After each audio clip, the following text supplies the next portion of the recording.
બાળકો ચાલો આજે આપણે શીખીશું ધોરણ 5 ગણિત ગમ્મત સ્વાધ્યાય પોથી પાઠ છે તો રાષ્ટ્રીય ફળ કેરી. દાખલો નીચે આપેલી કોષ્ટકની વિગતને આધારે પ્રશ્નોના જવાબ આપો. કેરીની જાત આપી છે, અહીંયા ભાવ આપ્યો છે, એના પરથી આપણે દાખલા ગણીશું. સુધાબેન 3 કિલોગ્રામ બદામ કેરી ખરીદે છે તો તેમણે કેટલા રૂપિયા ચૂકવવા પડે? હવે બદામ કેરીનો ભાવ શું છે? 60 રૂપિયા. તો આપણે અહીંયા શું લખ્યું? સુધાબેન 3 કિલોગ્રામ એટલે 1 કિલોગ્રામ, આ 1 કિલોગ્રામનો ભાવ છે 60 રૂપિયા. તો 1 કિલોગ્રામ કેરીનો ભાવ 60 રૂપિયા માટે 3 કિલોગ્રામના કેટલા? તો 60 ગુણ્યા 3, ચોકડીઓ ગુણાકાર થશે એટલે 60 ને 3 કઈ આવશે? ઉપર ને 1 આવશે નીચે, એટલે 6 તાલી 18, 180 રૂપિયા ચૂકવવા પડે. માયાબેન 5 કિલોગ્રામ તોતાપુરી કેરી અને જયાબેન 4 કિલોગ્રામ હાફૂસ કેરી ખરીદે છે. બંને દુકાનદારને કેટલા રૂપિયા ચૂકવ્યા હશે? હવે અહીંયા આપણે ભાગ પાડી દઈશું. એટલે અહીંયા કોણ હશે? માયાબેન તોતાપુરી કેરી ખરીદે છે એટલે તોતાપુરી કેરીનો ભાવ શું છે? 40 રૂપિયા 1 કિલોના.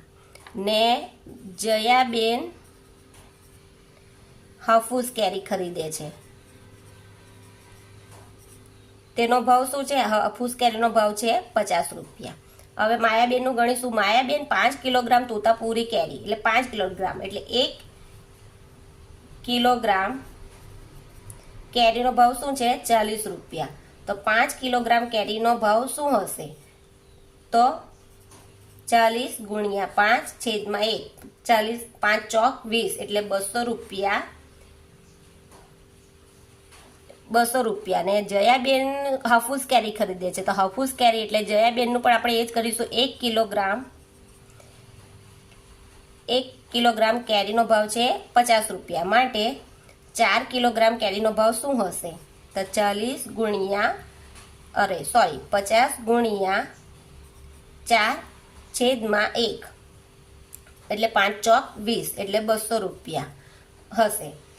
તો શું લખ્યું છે કે બંને દુકાનદારને કેટલા રૂપિયા ચૂકવ્યા? બંને એટલે આ 200 રૂપિયા માયાબેનના પણ કેટલા થયા? 200 રૂપિયા. ને જયાબેનના પણ 200 રૂપિયા એટલે 400 રૂપિયા. તો આપણે લખીશું માટે 400 રૂપિયા ચૂકવ્યા હશે. રાજેન્દ્રભાઈ 4 કિલોગ્રામ લંગડો કેરી અને નરેન્દ્રભાઈ 2 કિલોગ્રામ કેસર કેરી ખરીદે છે. બંનેમાંથી કોણે વધારે રૂપિયા ચૂકવ્યા પડશે? કેટલા? તો અહીંયા પણ એ જ પ્રમાણે કરીશું આપણે. આ રાજેન્દ્રભાઈનું કેટલો લંગડો કેરી ખરીદે છે તો લંગડો કેરીનો ભાવ શું છે? 70 રૂપિયા 1 કિલોના. ને નરેન્દ્રભાઈ કેસર કેરી ખરીદે છે, તેનો ભાવ કેટલો છે? 150 રૂપિયા. હવે રાજેન્દ્રભાઈ 4 કિલોગ્રામ એટલે 1 કિલોગ્રામના કેટલા રૂપિયા છે? 70 માટે 4 કિલોગ્રામના કેટલા? તો ચોકડીઓ ગુણાકાર થશે એટલે 70 ગુણ્યા 4 છેદમાં 1, 7 ચોક 28 એટલે 280 રૂપિયા રાજેન્દ્રભાઈના આવ્યા. નરેન્દ્રભાઈના કેટલા છે? 1 કિલોગ્રામના 150 રૂપિયા માટે એમણે કેટલી ખરીદે છે? 2 કિલોગ્રામ. તો 2 કિલોગ્રામના કેટલા? એ પણ ચોકડીઓ ગુણાકાર એટલે 150 ગુણ્યા 2 છેદમાં 1 એટલે 5 દુ 10 શૂન્ય, 150 ગુણ્યા 2 કરીએ એટલે 0, 5 દુ 10 શૂન્ય, વધી 1, 2 ને 1 3 એટલે 300 રૂપિયા નરેન્દ્રભાઈના થયા. તો કોણે વધારે ચૂકવ્યા? માટે અહીં લખીશું નરેન્દ્રભાઈએ વધારે રૂપિયા ચૂકવવા પડશે. પણ કેટલા? તો લખીશું 300. આ 300 માંથી 280 રૂપિયા બાદ કરીએ તો 0, 10 માંથી 8 જાય તો 2, 2 માંથી 2 જાય તો 0 એટલે માટે લખીશું 20 રૂપિયા વધારે ચૂકવશે. ચોથું, શૈલેષભાઈએ 12 કિલોગ્રામ કેસર કેરી ખરીદે છે અને દુકાનદારને 2000ની નોટ આપે છે, તો દુકાનદાર તેમને કેટલા રૂપિયા પાછા આપશે? તો કેસર કેરીનો ભાવ શું છે? 1 કિલોના 150 રૂપિયા. તો અહીંયા લખીશું 1 કિલોગ્રામ કેરીનો ભાવ શું છે? 150, માટે 12 કિલોગ્રામે કેટલા? એટલે આ પણ ચોકડીઓ ગુણાકાર, એટલે 12 ને 150 કઈ આવશે? ઉપર, છેદમાં શું આવશે? 1. તો 150 ગુણ્યા 12. તો બે સંખ્યા છે એટલે એક સંખ્યાનું શૂન્ય, એક સાથે ગુણાકાર શૂન્ય કરીશું તો શૂન્ય, 5 એકુ 5 ને 1 એકુ 1. 2 ગુણ્યા શૂન્ય તો શૂન્ય, 5 દુ 10 શૂન્ય, વધી 1. 2 એકુ 2, 2 ને 1 3. અહીં કઈ નથી તો શૂન્ય લખીશું. શૂન્ય શૂન્ય, 5 ને 3 8 ને 1, એટલે કેટલા આવ્યા? 1800 રૂપિયા આવ્યા. હવે એણે શું કર્યું? દુકાનદારને 2000 નોટ આપી. આપણી ખરીદી એણે કેટલાની કરી? શૈલેષભાઈએ 1800 રૂપિયાની. તો દુકાનદારને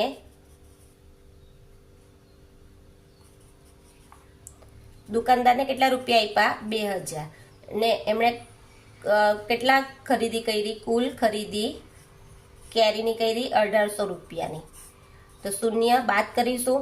શૂન્યમાંથી શૂન્ય, શૂન્યમાંથી 8 ન જાય એટલે દશક લઈશું. અહીંયા 1 આપીશું, અહીંયા 1. 10 માંથી 8 જાય તો 2, 1 માંથી 1 જાય તો 0. માટે અહીં લખીશું 200 રૂપિયા પાછા આપશે. દિનેશભાઈ પાસે 200 રૂપિયા છે, તેમાંથી તે ચોથા ભાગના રૂપિયાની હાફૂસ કેરી અને બાકીના રૂપિયાની કેસર કેરી ખરીદે છે, તો તેમણે કેટલા રૂપિયા હાફૂસ કેરી અને કેટલા કિલોગ્રામ કેસર કેરી ખરીદી હશે? જો લખીશું, દિનેશભાઈ પાસે કેટલા રૂપિયા હતા? 200. ચોથા ભાગ રૂપિયાની 1/4 ભાગની હાફૂસ કેરી ખરીદે છે. તો 1/4 એટલે 5 4 5 20, એટલે કેટલા રૂપિયા આવ્યા? 50 રૂપિયા હાફૂસ કેરીના. બાકીના રૂપિયાની કેસર કેરી ખરીદે છે. બાકીના રૂપિયા એટલે કેસર કેરી. તો કુલ કેટલા હતા? 200 રૂપિયા હતા. એમાંથી 50 રૂપિયા હાફૂસ કેરીના કાપી લઈએ આપણે. તો શૂન્યમાંથી 5 જાય તો નહીં જાય એટલે દશક લઈશું. અહીંયા 1, 10 માંથી 5 જાય તો 5 ને 1, એટલે 150 રૂપિયા સાની ખરીદી આવી? કેસર કેરીના. તો અહીંયા શું લખ્યું છે કે તમે કેટલા હાફૂસ અને કેટલા કિલોગ્રામ કેસર કેરી ખરીદી હશે? તો અહીંયા લખીશું આપણે કે અહીંયા જો હાફૂસ કેરીના 1 કિલોગ્રામના ભાવ કેટલો આપ્યો છે? 50 રૂપિયા આપ્યા છે. ને 1 કિલોગ્રામ કેસર કેરીનો ભાવ શું છે? 1 કિલોગ્રામના 150. એટલે બંને 1 કિલોગ્રામ 1 કિલોગ્રામ એટલે 1 કિલોગ્રામ કેસર ને 1 કિલોગ્રામ હાફૂસ ને કેસર ખરીદી હશે. છઠ્ઠું, મહેશભાઈ 3 કિલોગ્રામ હાફૂસ કેરી, 1/2 કિલોગ્રામ કેસર કેરી અને 1/2 કિલોગ્રામ લંગડો કેરી ખરીદે છે, તો તેમણે દુકાનદારને કુલ કેટલી રકમ ચૂકવવી પડશે? હવે મહેશભાઈએ હાફૂસ કેરી, હવે હાફૂસ કેરીનો ભાવ શું છે? 1 કિલોગ્રામના 50 રૂપિયા. તો એમણે 3 કિલોગ્રામ ખરીદે છે, એટલે 1 કિલોગ્રામના 50 હોય તો 3 કિલોગ્રામના કેટલા? તો 50 ગુણ્યા 3, 1, એટલે 150 રૂપિયા હશે હાફૂસ કેરીના. હવે 1/2 કિલોગ્રામ કેસર કેરી, તો કેસર કેરીનો ભાવ શું છે? 150 રૂપિયા 1 કિલોગ્રામના. 1 કિલોના 150 રૂપિયા માટે એમણે કેટલી? અડધો એટલે 1/2. તો કેટલી? અડધો એટલે 2 પણ લખો તો પણ ચાલે, પણ આપણે આ રીતે જ કરીશું. 150, 1 આ પણ 1 ઉપર જશે ને 2 કઈ આવશે? નીચે. એટલે 150 ભાગ્યા 2 કરીએ. 2 સત્તા 14, 1 બચ્યો ઉપરથી ઉતાર્યું મીંડું, 2 પંચા 10. એટલે 75 રૂપિયા. આ શાના ભાવ આવ્યો? કેસર કેરીના. હવે અને અડધો કિલોગ્રામ કેસર લંગડો કેરી ખરીદે છે, તો અડધો, તો લંગડાનો ભાવ શું છે? 70 રૂપિયા. તો 1 કિલોગ્રામના 70 રૂપિયા શાનો ભાવ? લંગડા કેરીનો. માટે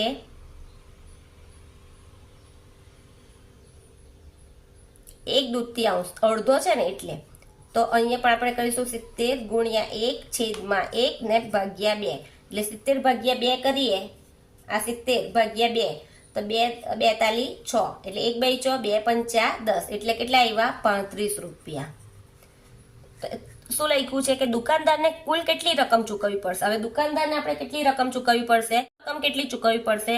તો આપણે પહેલું લખીશું હાફૂસ કેરીના 150 રૂપિયા. પછી છે કેસર કેરીના 75 ને લંગડો કેરીના 35. હવે કુલ ગણીએ. 5 ને 5 10 0, વધી 1, 5 ને 1 6, 6 ને 7 13, 13 ને 3 16, 6 વધી 1, 1 ને 1 2, એટલે માટે 260 રૂપિયા ચૂકવવા પડશે.